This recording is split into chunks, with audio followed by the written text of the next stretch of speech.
Hello, everybody. And just like that, we are live. Welcome back to another episode of Artist Over Actor, where today we're going to be going over the untraditional path of an actor. Now, if I'm not getting very good audio, can somebody go and put that in the chat? I've gone ahead and tried a new audio solution today so that we can get the best sound quality possible. It's very ironic not having a very good sound quality on a podcast talking about being a voice actor. So we're trying a couple of different things. So if you have any problem hearing, please let me know in the chat.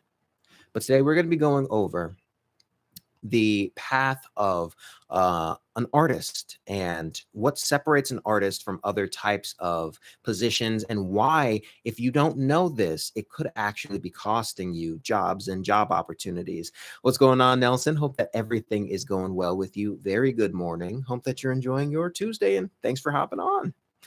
All right. So let's go ahead and give just a couple of minutes in order to get a couple more people in before we start talking about today.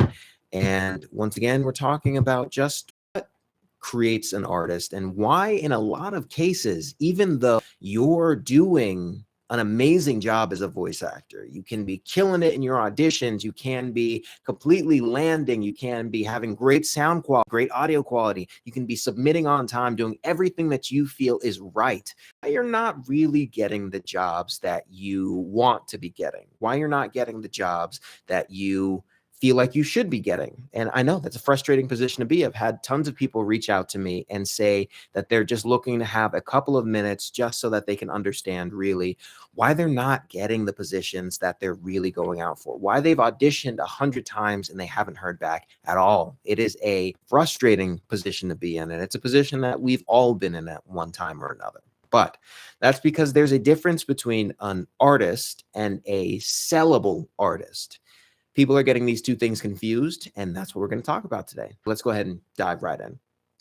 And anybody who's on today, if you have any questions, you can go ahead and leave them below. And we're going to be talking a little bit later about the brand new website that I've launched, thatvoicebox.com, where you can go to the education section and get a whole bunch of free educational assets. But let's go ahead and jump in with the first part, which is, what is the job of an artist? Now, this is coming from my perspective, and this is a very overarching and a potentially pretentious question. Like, what is the job of an artist? It's not up to me to say, but what is the job in my perspective? Well, it's simply someone who brings something into the world that wasn't there before. Now, this doesn't necessarily have to be a physical object. This can be something like an emotion. It can be a feeling.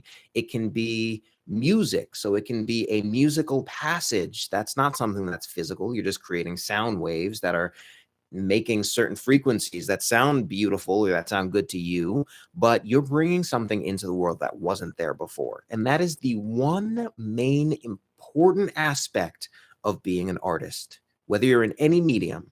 Photography, videography, audio engineering, voiceover, painting, it doesn't matter what you're in. That aspect where you can bring something into the world that wasn't there before, that has some type of meaning, that has a depth, that has a reason behind it, whether that reason was personal or whether you're trying to make waves within the world. You as an artist have the job of bringing that thing into the world. And this is where most of my voice acting students get confused. They feel like their job is to try and fit into a box in order to appease whoever is in charge of a project. Now, let me know if you've ever done something like this before. You see a gig or you get an audition and you go out for the audition and you think to yourself, okay, I wonder what this is supposed to sound like. I've done that a billion times. You go, okay, I think maybe they're going to want me to tone it down here. I've also done that a million times. And then you tailor and you craft and you create something that is so cubed and fit into a box so that you can try and appease the imaginary people that you think will want it to sound like this. Let me give you one of the most jarring and changing experiences and pieces of advice that I've ever gotten. And it's that your job as an actor, as a musician, whatever you're doing in the creative space, is to bring your own interpretation into whatever you are working on, into whatever you're auditioning on, into whatever you are doing.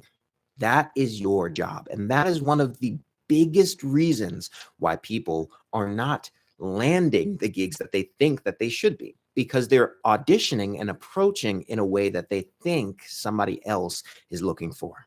Here's a little bit of a secret, a little bit of a tidbit. Casting directors, directors in general, people who are actually auditioning you, a lot of the time they have a slight idea of what they're looking for, but they have no idea realistically what they're looking for. It is your job not to give them what you think they want. It is your job to look over the script, look over the music, look over the text, look over the prompt, whatever you have in front of you, and bring your own interpretation to bring that thing to life. And that is one of the most difficult things to do as an artist. I'm not saying that it's easy, but I'm saying that that is the job and that's the path of an artist. Now, we went over the most important thing right here at the top here. If that's all the time that you had today, feel free to click off. I hope you stay for the rest of it, but you can feel free to click off, because that is the most important thing that I want you to take away. Now, we're going to talk a little bit about how you do that, but let's go on to the second thing, which is perspective is creation. Now, this is going back a little bit to exactly what we were talking about. There's nothing in this world that I feel, this is a personal perspective, is original anymore. Everything is a deviation from something else now. We've gotten to the point where art is subjective, where creation is subjective. There is a piece of everything and everything else. No matter the movies that you watch, they're all inspired by something else. The music that you listen to is inspired by something else, especially if you're listening to like hip hop, or you're listening to EDM or any of those genres of music, pop music. They're all taking inspiration from something else. But perspective is creation. The only thing that you have is yourself. You cannot assume the identity of anybody else. You cannot understand what they're thinking. You cannot understand what they want. The only thing that you have is perspective. And when you get a piece of copy, let's keep this in the voice acting and the acting realm. When you get a script or you get a piece of copy, yes, it is your job and your responsibility to dig through and learn about who this character is. Who is this commercial that I'm putting it on for? Because of course, different genres will have different expectations. If I'm doing an animation project for Nickelodeon, I'm going to feel free to be super bombastic and have super highs and then super introspective lows and then be able to jump all around. But if I'm doing a project for an adult animation, like let's say this is like Robot Chicken, I was going to say, but that's in the same exact vein. You can be ridiculous. But let's say I'm doing like a laid back adult animation. Let's say it's like Archer or something. I'm still going to have the wacky situations, but there's going to be more realism in it. Just like if I'm doing a project for a video game publisher and that video game is grounded in reality, like let's say it's a modern warfare game, they're going to be more realistic than an MMORPG highborn fantasy game. They're going to be two completely different genres. So yes, it is your responsibility to learn about all of that. But at the end of the day, once you take that in, you practice the script, you practice the words, you understand what the character's intentions are, what they're going after, what they're really thinking about, what they really want as an underlying baseline. You can feel free and comfortable to bring your own perspective to it. Just because somebody did it in style A does not mean it needs to be style A throughout the entirety of its life cycle. And that should be 100% comfortable and freeing to you, understanding that your perspective and your creation is 9 times out of 10 what is going to be the thing that actually gets you work, that actually gets you a job. It's not going to be because to do it the way that you think it should have been done. It's going to be because you said, okay, I am going to approach the copy this way based on my research and what I understand. Feel free to take this. If you want to direct me in a different direction, I'm happy to oblige, but this is what I brought to it. And that is going to be the thing that helps to get you more work. Now, we already steamed past that. Everything is borrowed. Borrowing without perspective is theft. I truly believe that. So everything is borrowed. Borrowing without perspective is theft. We can go ahead and move right past that. Your creation is subjective, and that's okay. One of the biggest problems that artists have in general, especially in this realm where social media and numbers are one of the biggest things, the biggest facets of your, it's like the statistic that shows that you are on the right path, which is something that I have a problem with because it's not. But art is subjective. So once you create something and put it out in the world, you cannot sway the public opinion of that thing. You have no say in how that thing is going to be perceived or received by the public. It is out in the open, and that's okay. One of the biggest things that I always chat about is when I was first getting started, I put out dozens, and I'm talking about dozens a day of auditions. On average, I'd be doing like 10, 15, 20 auditions a day, every single day. And I know that's a lot of you guys out there as well. You're doing audition after audition, and you're not hearing anything back.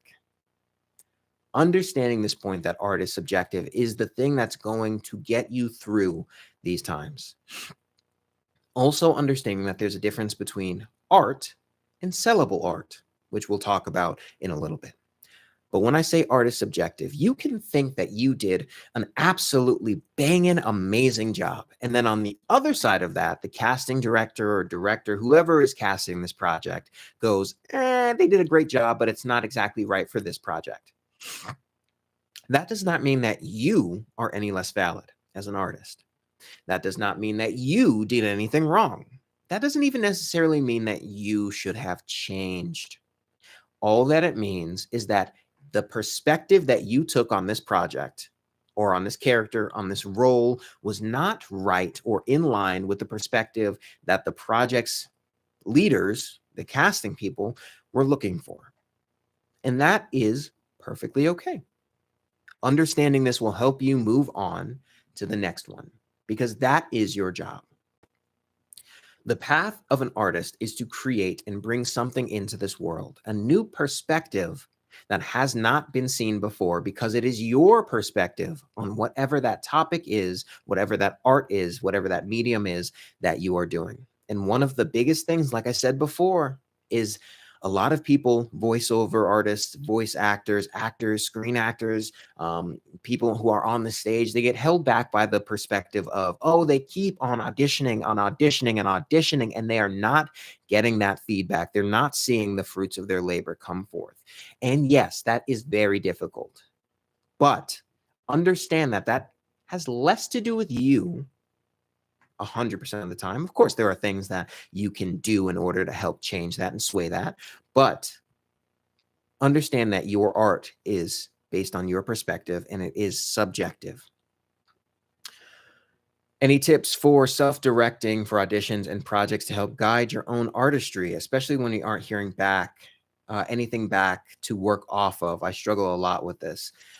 Very, very good point, Nelson. Thank you so much for chiming in with that, because that is a struggle that a lot of people have. You are not alone when it comes to that. That's something that a lot of people deal with. And I actually have dealt with this for the last 2 weeks. I recently moved out of my studio and I'm staying with my mother while my fiance and I get our house and our affairs in order. And my studio, it's not the same. Obviously, I created a new studio and I've been auditioning, and I have not been hearing back at nearly the same volume. So I've been taking it as self-administration, saying, okay, something is wrong. I'm not hearing back. I don't know what to change. And then I lean back on this perspective. Now, real tips, real tires meet the road, or whatever the actual saying is, tips here would be, number one, if you've done hundreds of auditions and you're not hearing anything back, it might be time to sit with a professional who is actually in the industry, who is actually gigging and actually working. And that's because of the fact that there's a difference between artistry and sellable artistry. They're on two completely different wavelengths. And that's something that you won't know until you are either in this industry or you have worked in some other facet of the industry, or you can sit down and actively listen. So these are two different things. Let's start with getting a mentor or tutor. If you are approaching auditions from the perspective of, and I know I've said this before, from the perspective of somebody who is an announcer, So if I'm trying to sell something and I'm sounding like an announcer, hello, my name is Javon and I'm here to sell you a brand new car. Understand that that is an old approach, an old style that is not very billable. Now, is it a legitimate style? Yes. Is it a style that you can prefer and practice for your artistry? Yes. But is it something that's going to be actually landing you gigs? No, because it is out of favor. It is out of fashion. In this industry, things go up in fashion and things go down in fashion.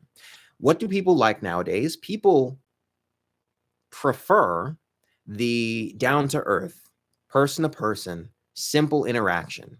So instead of sounding like the announcer who's trying to sell you a car, call 1-800-CARFAX. It's just a regular person talking to another person.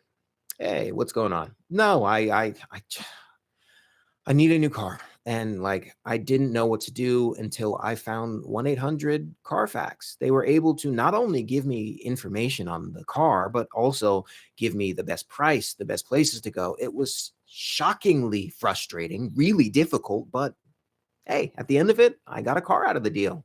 So if you're in need of this, call 1-800-CARFAX and maybe you can find something too. This type of approach is something that is now billable. We're not sponsored by Carfax. This type of approach is something that is billable. This is why getting with a coach who is actively in the industry, they can explain that to you in 2.5 seconds. They can get you on the line. You can go over a couple of things and they can be like, this sounds great, but this is why you're not selling. And that's one of the biggest things that I did this year in order to change my approach to artistry versus billable and sellable artistry and making a living with this craft. Now, the other thing that you can do that I highly recommend is active listening. A lot of the time we blindly consume, whether that's because we're looking for an emotional release, whether we're looking to chill after a long day at work. These are all legitimate things. But active versus passive listening is very important when it comes to this industry. So yes, you can get a coach, but if you don't have the money to get a coach, you don't have the money to drop on this right now, what else can you do to still make sure that you are upping your skills? Actively listening. So if you want to do commercials, a lot of the time when we're on YouTube, we skip the commercials. A lot of the time when we're watching TV, we skip commercials and we try and just go to another station that's having something and we can go back after the commercial break. You want to do commercials, but you're skipping the commercials. That makes no sense because those people, those voiceover artists, got the job because of how they are delivering the script. And if you take notes, you will certainly start to see a trend. You can ascertain without having somebody tell you that the trend is that they want people who are more one-on-one, down to earth. They want people who are more just guy next door. They want people who are more neighborly, who just want genuine conversational interaction. Conversational is the big buzzword in the voiceover industry right now. Conversational, grounded, realistic, acting with a lowercase a. That is the big thing in the voiceover industry right now. Same goes for video games. If you want to do video games, you need to be playing the style of video games that you enjoy. So if you want to be in a game like Overwatch, like Apex Legends, like Titanfall, you need to be playing these games with the active intention of taking notes and writing down the things that you notice. These call outs, these grunts, the impacts, the hit sounds, your efforts, all of these things will go into your performance to make a billable, sellable performance to the end client. And that is one of the most important things. Just understanding that there is a big difference between your art and art that sells. And that goes for everything, whether that be for social media, for music, for musicals, for voiceover, for scripts, for auditioning. It goes for everything. Just practice a little bit more in the active consumption versus the passive consumption, and that will help immensely. I hope that answers your question, Nelson. If you have any other questions, feel free to leave them in the chat below because that was a great question. All right. Art doesn't equal marketable. We basically went over that a little bit, but I have another little example that is wonderful, shocking, creepy, beautiful. It really depends on your take on it. There is an artist that currently went viral on Instagram because she made a new art piece. And this art piece is combining blood and venom. So she has her blood inside a case, and there's venom, and that venom slowly goes through the blood cells, and eventually the whole art piece turns black. Now, some people see this as disgusting, some people see it as beautiful, some people see it as the nature and the art form within life, but that is a beautiful example of sellable art. Yes, that is still a piece of art. Yes, it still invokes emotion. It brings something new and fresh into the world. However, why do people want to buy this? Because it also goes to the facet that it is sellable. It is something that is viral. It is something that can start to create buzz, that can start to create conversation, that can start to create topics of interest. And that is one of the biggest differences between your art and something that is sellable on this mass of a scale. Appreciate that. I'm more of the second one. I'm guilty of skipping all the ads. So am I, you and me both. We'll try and start actively listening to them and use that to help self-direct better. That is one of the biggest things that I saw, that when I changed that, it made a huge difference in my approach. And I'm going to do a little bit of self-plug-in, only like 10 seconds here.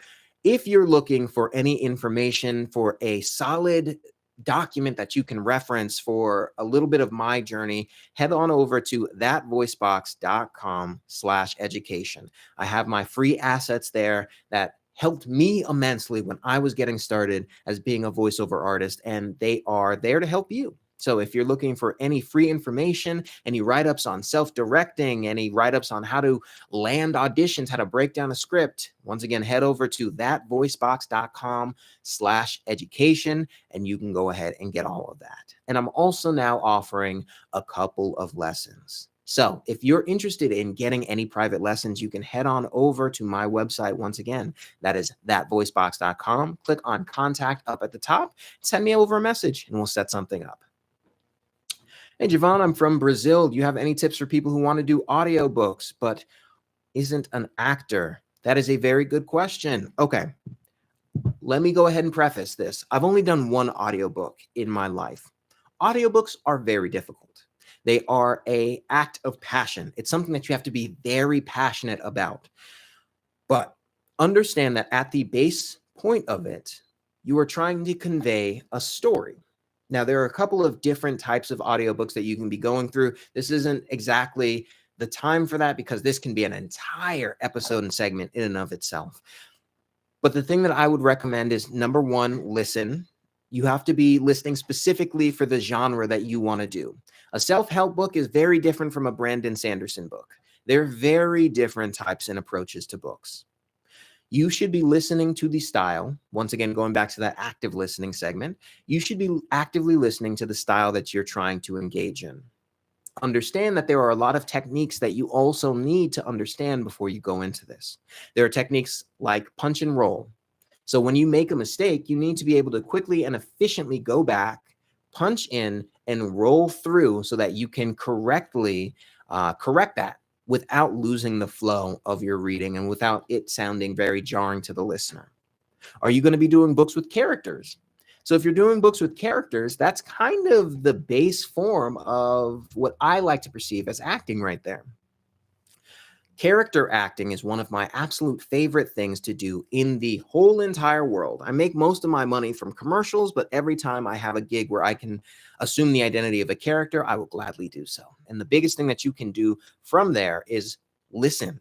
Listen to books like listen to Brandon Sanderson books. I know I keep referencing him, but he's one of my favorite authors currently.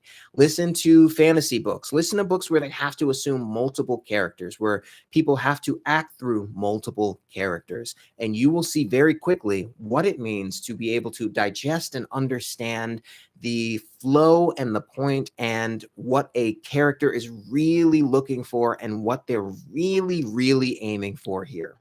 And that's one of the biggest things that you can do when it actually comes to getting ready for an audiobook. It is a big undertaking and it is a huge challenge, but it is something that is very, very fulfilling because at the end of it, once you get everything all set, it is something that is absolutely a wonderful experience. And let me go over to Audible right here so that I can get you the name of this book. Give me 1 second. So I'm once again going to plug the book that I did, Neo Chronicles. Neo Chronicles is an absolutely amazing book. It's one that I had the privilege of being able to do. Paste that in there. I can't paste it in because it is too long, but go to audible.com and search Neo Chronicles and you'll be able to find it. You'll be able to listen. And that's one of the great examples of character acting within a book. I played 4 or 5 different characters, and to be able to assume those identities and be able to reference them and move past them and do everything, it's just about understanding what goes into it and practicing. So once again, if you'd like, go over to thatvoicebox.com, go to the contact form and leave me a message. I am offering some lessons at a reduced rate, and we can go over some acting tips and some things that you can do in order to get ready to become an audiobook actor. So you can do that as well. Anybody has any questions, go ahead and feel free to leave them in the chat. We've got a couple more things to go over today, and then we are heading off. Not everything is meant to be your best. As actors, we always think that online, on social media, we need to be showing the best of the best of the best. Oh, you're very welcome. I'm glad that I could help. You need to be showing the best of the best of the best. That's what we think as actors in this digital landscape. If we're not showing our absolutely amazing selves, then we are not being the best that we could be. When that is BS. That's false. And it is a narrative that telling yourself is going to lead to a lot of burnout and a lot of undue stress. One of the best things that I learned is the fact that in general, and especially as artists, everything in life is transitory. Everything is transitioning from one point to another. You are not the same now as you were yesterday, and you will not be the same tomorrow as you are now. So living in the present is one of the most important things that you can do, because trying to live in the past is fruitless, and trying to guess what's going to happen in the future is also fruitless. I can get up, trip on this chair, break my leg, and everything is completely different for the next year of my life. We have absolutely no idea. So trying to make everything your best piece of work is depriving yourself as an artist of the joys of actually creating stuff. There are so many things that I practice and have fun with and just pretend. I still write fake scripts and go in my closet and act them out, and they sound awful, but I have a blast doing it. And when it comes to me needing to submit billable work, then I have all of those skills that I learned in order to make the most of it, in order to get the best sound possible. Not everything needs to be your best work. Let me take that weight off of your shoulders right now, because if you think that, then you are not going to make anything, because your definition of your best work is subjective. And as humans, we can always improve, and we understand that, and we always live by that motto. So make something. Stop limiting yourself by thinking that things need to be perfect or the best. Now, when you're doing things for clients, yes, they need to have a certain standard of quality. But when you're doing things just to share on social media, just to have some fun, just to create, just to show that you are a creator, an artist, just make stuff. Share them, put it out, because this goes perfectly into my next point, which is art is meant to be shared, not meant to be left to the wayside. Understand that you are valid. Your art is valid, no matter what it is. I'm sure that people during the Cubist period, when we were transitioning from let's go with music because I'm in my wheelhouse, and yeah, we just got some lawnmowers starting. Sorry if that's in the background. I'm sure that when they were transitioning from the classical period to the romantic period, and then they were going to the more crunchy period of music, and then to neoclassical, people thought that they were absolutely nuts to go from classical to go from Bach and Mozart to romantic pieces of music. I'm sure everybody thought that those artists were nuts. They thought that they were crazy. That's just not how music was done. And if those artists also thought to themselves, oh, I can't share this because it's not how music is actually done, we wouldn't have some of the most beautiful pieces of work, in my opinion, created. Brahms, absolutely gorgeous. Love Brahms. Aaron Copland, absolutely gorgeous. But they ushered in new eras of creative art. So understand that once again, your art is meant to be shared. Now, you don't have to share everything. There are some things that you do just for yourself. But building a portfolio of the work that you have done is a great way when you are selling to a client or when you're looking back on your time to understand where you have come from. And it is very important to do so. Now, anybody who's in the chat, if you have a question, this is your last chance to put them in the chat because we're going over the last 2 points for today and then we are heading off. One of those last 2 points, social media is not about art, and that is okay. Social media, a lot of the time, is not about art. It is about following trends. It's about being up on the trends. It's about being in line with what's popular today. It's about not necessarily the art that you are putting out. Why do you think a lot of the time we're trying to chase these things? Like on Instagram now, we have reels versus photos. If you're doing the same exact work on those photos that you weren't getting thousands of impressions and thousands of likes, not that it really matters at the end of the day, those likes, but if you were getting them and now reels are popular and you are not getting as much viewage, you're not getting as many likes, as much validation, that doesn't mean that you have done anything wrong. Because social media at the end of the day is about algorithms. It's about feeding into and working for the social media platform that you are on. And yes, your art can transition to match that, but it doesn't need to. And trying to fit your art into a box might be detrimental. So if you're trying to build and grow on social media, understand that you might be doing things that you do not consider to be art, because social media is not necessarily about art. It is about mixing your art form. Holy God. It sounds like they are chopping down my house. I apologize.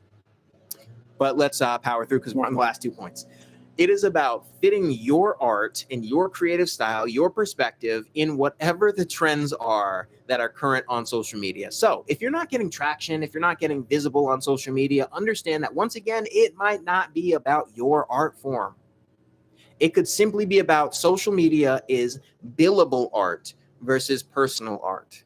You can play around and just put personal art on social media. That's perfectly fine, but you might not be growing at the rate that you think you want to or want to. And the perfect example of this is Life of RZA YouTube channel. Absolutely gorgeous cinematography.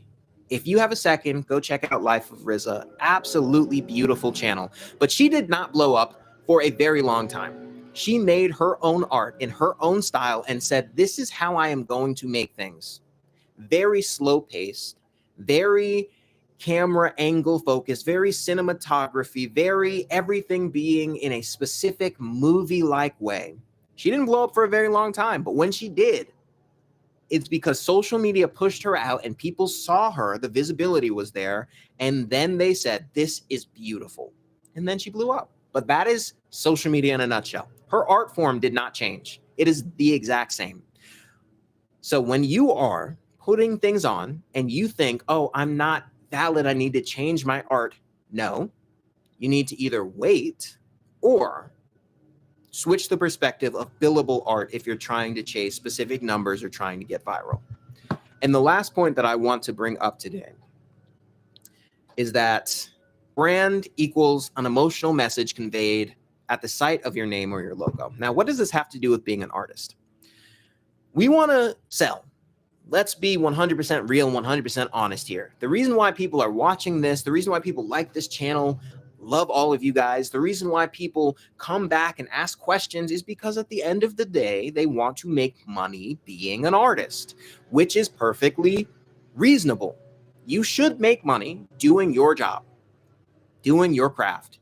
If you don't want to make money, that's perfectly fine. You can do whatever else you want to do. But for those people who do want to make money, I get a lot of questions that kind of confused what the point of branding is, having an online identity. And though this is not a social media breakdown, I'll wrap this up in one big bow. Your brand is whatever the emotional connection is whenever somebody sees your name or your logo. So if somebody comes to javonhenry.com, they can see calm, cool, collected, whatever I decide to set up my brand identity to be. Down to earth, collaborative, regular artist who just loves creating something. That is what my brand identity is. And that comes through a wide variety of things. Whenever somebody references Bach, or whenever somebody references Mozart, they think classical music. They think perfect time. They think everything wraps up in a nice little bow. They think beautiful, classical, in time music. And that is what they are known for. Having yourself being known for something is your brand identity. What are you known for? What do you want to be known for? These are big questions that you need to ask yourself. And I'll put mine out there so that you can have an understanding, and so that you can either put yours in the chat, or if you're watching this or listening to this after, you can go ahead and write this down in your notebook somewhere. I, Javon Malik Henry, want to work in a major anime production. I want to do anime dubbing. I would also like to be in a Marvel movie. I would like to be a superhero. I don't care which superhero. I have my preferences. I play nerdy very well. I get cast in all of the nerdy roles in my voiceover, in my audiobooks. I know what I want. I am branding and positioning myself to be in those positions, in those spaces, meet the people who can get me there. Understand that you, as an artist, have one job, and that is to bring something into the world in your perspective, in your voice, that has not been seen before, because it is unique to you. Branding, your identity online, your identity to your collaborators, is you. It is another part of your art. So wrapping this up with one pretty big bow, if you are feeling like you are being left by the wayside, you're feeling like you're not getting the jobs, you're not getting the things that you want, you're not getting the positioning that you want, understand that you just need to go about it with the perspective of being unapologetically yourself in your art form, in your everyday life. Because if you combine these two things together, when it comes to you preparing for your artistry, you will be that unique voice that the world needs.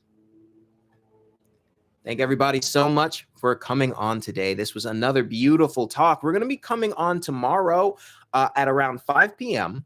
for our first accountability class. This is going to be another live session where people can pop on. I want anybody and everybody who is a voiceover artist, who's an actor, is free to join. And we're going to be going over your wins, what you can improve on, what you did this week, and what you can change for next week. That's going to be tomorrow at 5. So if you are free, that's 5 Eastern Standard Time. If you are free, I would love to have you on. You can go ahead and get ready by going to my YouTube page and going to the wait tab in the live section and registering. That way you'll get a notification when we're actually live. Thank you guys so much for joining. Thank you, Nelson. Thank you, Val. Thank you, everybody. And I will catch you tomorrow or next week. Bye, everybody.